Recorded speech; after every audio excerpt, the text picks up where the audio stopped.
అసెంబ్లీలో వాళ్ళే అడిగిండ్రు కదా, విచారణ చేయండి మీకు దమ్ము ఉంటాయని వాళ్ళు సవాల్ విసిరినందుకే కదా.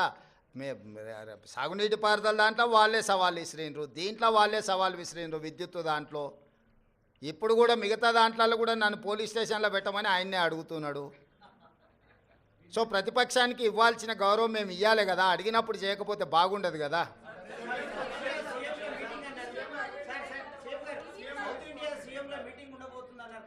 ఇప్పటికాడికైతే దీనికి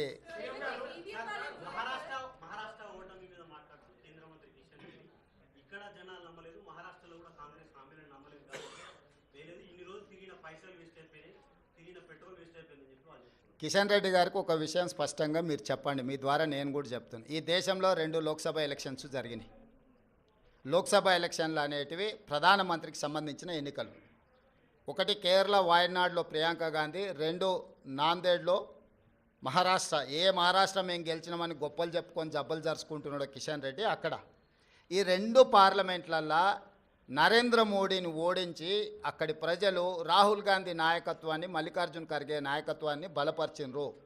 మహారాష్ట్రలో రాష్ట్ర ప్రభుత్వానికి సంబంధించిన ఓటు మహాయుతికి వేసిండ్రు, కేంద్ర ప్రభుత్వానికి సంబంధించిన ఓటు రాహుల్ గాంధీకి వేసారు. అన్ని అసెంబ్లీలు ఓడిపోయినా నాందేడ్ పార్లమెంట్లో రవీంద్ర చౌహాన్ కాంగ్రెస్ పార్టీ గెలిచింది. దీన్ని బట్టి నరేంద్ర మోడీ నాయకత్వాన్ని, ఆ మంత్రివర్గంలో పనిచేస్తున్న కిషన్ రెడ్డిని చీదరించుకున్నారు, చీకొట్టిరు మహారాష్ట్ర ప్రజలు. కేరళలో రాహుల్ గాంధీ గారికి వచ్చిన మెజారిటీ కంటే ప్రియాంక గాంధీ గారికి ఎక్కువ మెజారిటీ వచ్చింది. ఓటింగ్ పర్సంటేజ్ రాహుల్ గాంధీ గారు పోటీ చేసినప్పుడు 75%, ప్రియాంక గాంధీ గారు పోటీ చేసినప్పుడు 65%.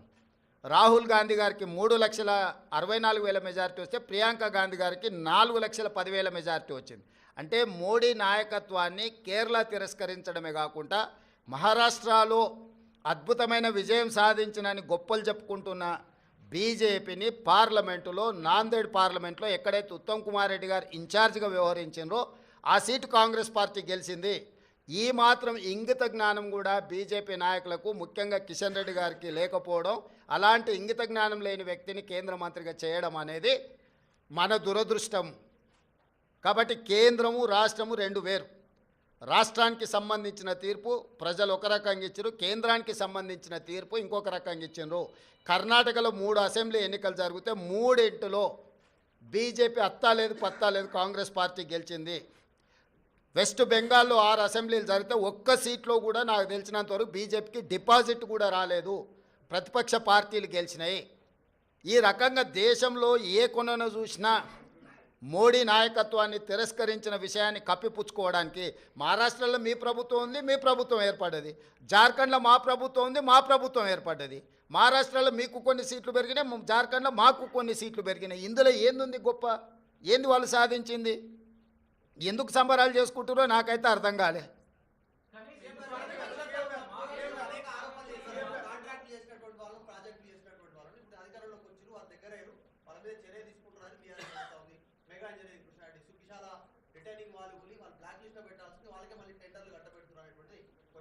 అవును, అంతకుముందు వాళ్ళు TV9 ABN నిషేధించారు, నీకు గుర్తుందా? తెలంగాణ వచ్చిన వెంబడే.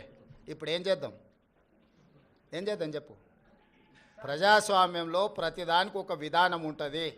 వాడోడో ఎల్లయ్య పుల్లయ్య బోడిగాడు ఏదో చెప్పిండని చెప్పి అట్లా వ్యవహరించదు ప్రభుత్వం. ప్రభుత్వం ఏది వ్యవహరించాలన్నా రాజ్యాంగ పరిధికి లోబడే వ్యవహరిస్తుంది. ఇవాళ విచారణ వచ్చిన దానికి విచారణ ఎదుర్కోకుండా ఏందేందో వాదనలు తీసుకొస్తారు.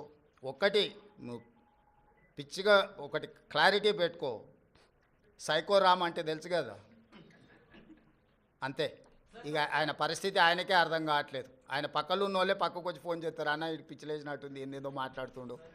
కాబట్టి ఇప్పటి నుంచి సైకో రామ్ అని ఫిక్స్ అయిపో. Thank you.